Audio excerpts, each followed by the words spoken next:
Order! Order! You are an incorrigible delinquent at times. Behave yourself, man!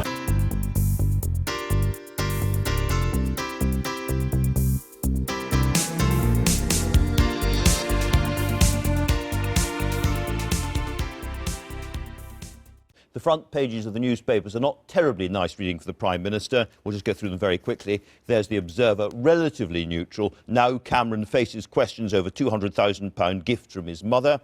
And again, relatively neutral. PM reveals hidden wealth, says the Sunday Times. Pages and pages of that inside. But less neutral, interestingly, the Sunday Telegraph. Cameron in line to avoid inheritance tax of £80,000. Is that really fair? We'll be talking about that. Cameron tax bill dodge on his mother's gift, says the Mail on Sunday. And particularly hostile, perhaps you'd expect that, the Sunday Mirror, Cameron's £200,000 gift from mummy. A little bit of class war in the headlines there, I think. Now, lots to talk about. Moving away from the headlines, Ian Dale, let's get into some of the detail of this. You've got the Observer's splash. Well, the interesting thing is that there's no big story in the papers. There's nothing new that they've reported apart from this gift from David Cameron's mother. And you look at what the Observer have got in their inside pages, the headline, what's in the tax returns, a few strokes of luck but no shady shenanigans. Now, you might expect the Observer to have a bit of a go at David Cameron today of all days. But they don't really do that. They've detailed his tax return. I mean, there's one or two interesting things in taxable expenses from the Conservative Party, £10,000, for example, which I think one or two people will be interested in. Royalties from a book by Dylan Jones. Basically, has he lied? No. Has he done anything illegal? No. Has he paid his taxes? Yes. Now, that ought to be the end of the story, and the Observer seem to be saying that's exactly what it is. Let's just talk about this £200,000 gift in specific terms, because that's on every front page. As I understand it, correct me if I'm wrong, what's happened is that his mother has given him money which, if she does not die within 7 years of the gift being handed over, he won't pay inheritance tax on. And that is something that millions and millions of families around the country do themselves. So there's absolutely nothing abnormal. Some may be big, but there's nothing abnormal about the practice at all. That's the real story. It's not really about him having done anything, as it were, abnormal for people as rich as him. It's about simply being that rich. And once it's all in a granular... It's not a crime. And, once it's exposed in that granular way, it shocks more. Of course, people have always known Cameron Osborne, the whole lot of them, and all of them are multi-millionaires, and they elected them as multi-millionaires. But it's quite interesting. What Downing Street said was, which is perfectly reasonable, this is the kind of sensible, perfectly legal and proper tax planning that millions of ordinary people do. Well, let's hang on about those millions. Only 1 in 20 estates pay any inheritance tax, whatever. Because they're so small. Because they're so small, because most people don't have that kind of wealth. This is phenomenally rich. You're talking here about the top, 5 or less percent, and yet they're talking about them as ordinary. It's not ordinary. As house prices increase, more and more people are being dragged into the inheritance tax. Well, there's now £1 million threshold, so very few will be. The OBR brought out some figures showing that at the most it might get to 1 in 10 estates paying. Well, that's actually quite a lot. And I mean, well, to my mind, we should abolish inheritance tax altogether because it's effectively double taxation. But that's an argument for another time. Not really, maybe. Because their houses haven't been taxed. But 90% of people don't pay any inheritance tax. So that's what's shocking about this. Is nothing that he's done abnormal or no shenanigans. It sounds a bit like the politics of envy. Well, exactly. Nobody's going to be shocked by this. I mean, as they say, it's the sort of thing that happens up and down the country every day of the week. Well, let's have a look as simple as readers of the Sunday Mirror, the Prime Minister gets £200,000 as a gift from his mother. That shows the kind of people they are. Yeah, and that's the kind of people most people would aspire to be, actually. We forget this word aspiration in our country. Can we just look at a little story here in the Sunday People today, which shows what's normal?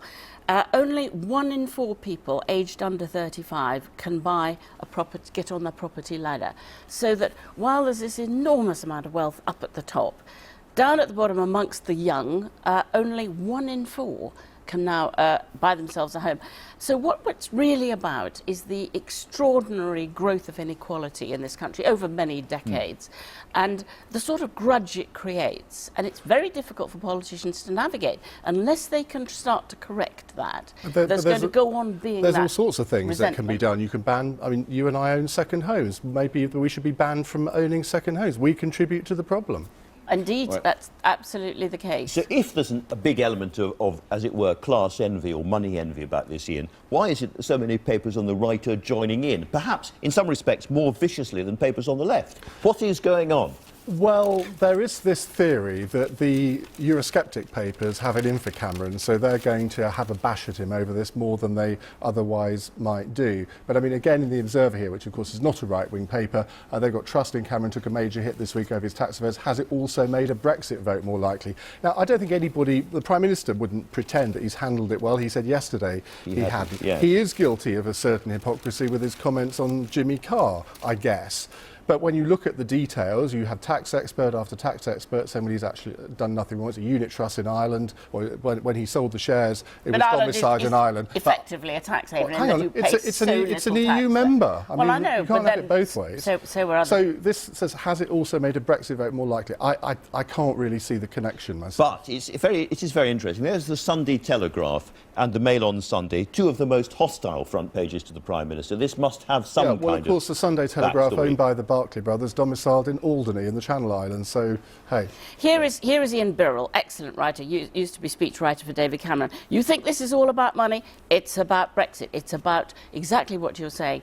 Those newspapers, those campaigners, that chunk of the Tory party, rapidly Eurosceptic, taking their revenge on Cameron over the referendum. I'm very interested in the centre spread, or the page 2-3 spread here in the Sunday Times, which takes the story on a bit, and therefore it's about what happens if we vote to leave the EU, what Cameron does if it's a very narrow vote to stay in as well. And it suggests there that he brings back both Boris Johnson and Michael Gove, possibly as Deputy Prime Minister in attempt This is very interesting, because they don't actually suggest what job Boris Johnson might have, and that is a real problem for the Prime Minister, what job to give him. I suggested transport, but of course he couldn't do transport because of the Heathrow decision, so that's out. Culture, media and sport, well, that's a bit of a low-ranking job. Don't think that'll be it. Home Secretary, would you really get rid of probably the most successful Home Secretary in living memory, Theresa May? I don't think so. So I don't know where he will put Boris. You wouldn't give him. You would not give Boris anything that involves any technical detail. He never. You wouldn't give him. You wouldn't give him. The benefits. I think it'd be a special present for the junior doctors. I think he may well be made health secretary. That would serve him. But watch right. Michael Gove, because to my mind, there are a lot of people in the Conservative Party who are now trying to promote Michael Gove as the next leader of the Conservative Party. He's always said he wouldn't have any truck with that, doesn't want to do it. But a bit like Boris, if the call came, who knows? But you're assuming that we're voting out. If we vote in, I think Cameron would be right to sweep the whole lot of them away and simply say that's... That would be really good for party cohesion, wouldn't it? Well, party cohesion, where is that? The civil war within the Tory party is greater than any rift between you underestimate parties. the tendency of the Tory party to come together after a time of crisis. After June the 23rd, I suspect it will all be very different. If it isn't, they'll I may don't well think lose. so. I think it is far more severe than that. If we vote to leave, what happens to the Prime Minister? He's gone the next day. Really? It's just like Well, we know that had he lost the Scottish Yep. referendum, he would have resigned the next day. We know that now. Now, if you're going to resign over that, this is far bigger, and I hesitate to say this because no doubt everyone in Scotland will hate me for it, but this is far bigger than the Scottish independence referendum. And it will lead to another lead to Scotland going, the breakup of the UK. Of course, he will have to go. We will then be handing over to Boris Gove, Chris Grayling, Ian Duncan-Smith and Nigel Farage to run the country. Terrific. Excellent. I'm not sure how much irony there was in both of those replies. Let's move on, he said briskly, to another big political story. The Labour Party. I talked to John McDonnell about it last week on this programme, about the anti-Semitism problem, and he was very, very strong. Will have nothing to do with it. But it's a story that won't go away, isn't it? It is. I mean, of course, they should immediately file forever and not keep taking them back. I mean, I think Labour doesn't seem to be very good at controlling its various wings and local parties, where people who say appalling anti-Semitic things suddenly seem to be back, and what's more, in offices. But what's interesting here, as you're going to be talking to Jeremy Corbyn, is Labour MPs, a whole group of them, urging him, because he's making his first important and only important speech he's going to make about Europe before the May elections this week, urging him to be really tough. Labour is almost entirely united for in. And where are they in this debate? So far, nowhere. There's just been an in-out debate within the Tory party. Because I think Jeremy Corbyn and the people around him have simply failed. They just don't think it's that important. Whereas for anybody else in the country, it is the most important thing for our generation. Do you not think it's more to do with the fact that Jeremy Corbyn and John McDonnell are both about as Eurosceptic as I am? I don't think they Maybe you are. can ask him Eurosceptic about that. are you? I'm quite Eurosceptic. Quite. Yeah. I mean, well, you have talked about this because they've both voted against the EU on lots of occasions in the past, and they come from that political tradition, that sort of Benite tradition in many respects, which has always seen Europe as a bit of a banker's ramp. You see, as the phrase. problem for Jeremy Corbyn and John McDonnell on Europe is that if they sign up to the EU, as the party has, they've then got to support TTIP, the Transatlantic Trade and Investment Partnership, which is basically a big business racket. Now, are they really going to do that? Well, if without that, they keep saying, your Brexiters keep saying, well, we'll make our own TTIP arrangements with America. You think Britain on its own is going to make a better deal than Europe can make? Absolutely, I think not a it chance. could. We're not going to get into that in great detail now. No because we doubt could all that day. One other story that's caught my attention, front page of the Sunday Times again, of the masthead, is this big poll of British Muslims, and an article by Trevor Phillips, ex of the CRE. Interestingly, in the paper, this is allied to a small article about Sadiq Khan, the candidate for Mayor of London, who, according to the Sunday Times, in 2004 said he wanted areas of Sharia law introduced to the UK, particularly on inheritance tax, so it could be divided between wives. His spokesman now is insisting that he's always opposed Sharia law, says there's no place for Sharia law in the UK. But you look at this survey, and that's not the view of the majority of Muslims. It's very interesting. Just read out some of those percentages. Some of these percentages. Wives should always obey their husbands, 39%. It's acceptable for British Muslims to have more than one wife, 31%.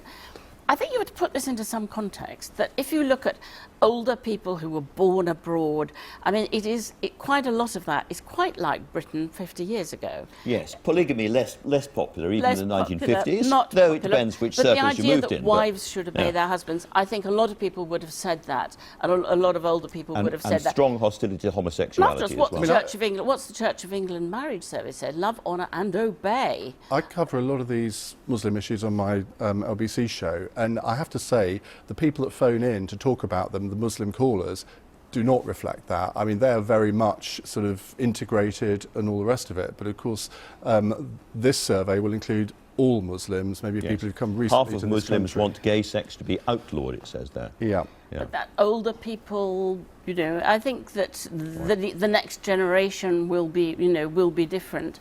You know, older people amongst the white population also are very different At any rate, to young a very, people. very interesting read and well worth it. Thank you both very much. Interesting review of the papers, pretty comprehensive, I think.